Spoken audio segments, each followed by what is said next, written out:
cooking oil. Ano lang ito? Evap milk.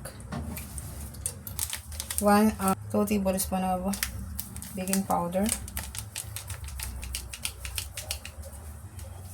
Sugar. 1 cup lang. Kung may tindahan. Yung cooperate lang yung mix. Siya. Oh my God.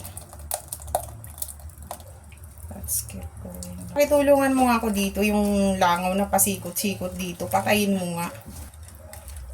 Yung itlog ko't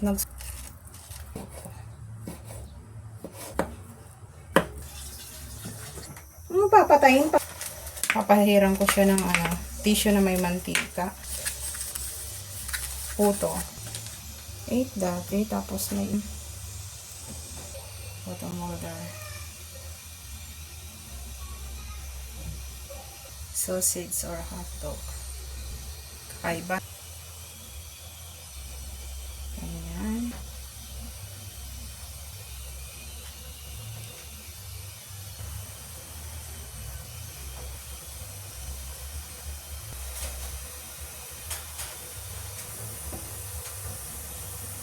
Na to, mayroon na siyang cheese. Kaya, yun. Ay! Oh God. Hindi siya nagitna.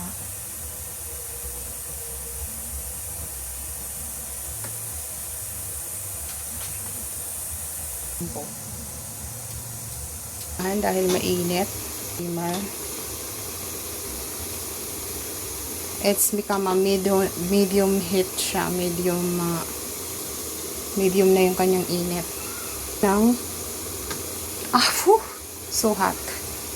Cook siya ng 10 minutes. Oh my God. Whew, so hot. Oh my God. Then, cover it, guys.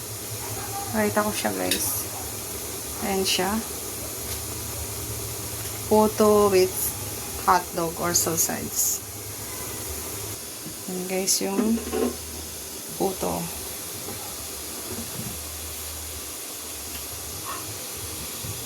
Ang ganda ng outcome ng puto. Set aside yung molder. I-remove ko lang ito. Tap mo. So, tingnan nyo guys, yung texture niya ay malambot. Guys.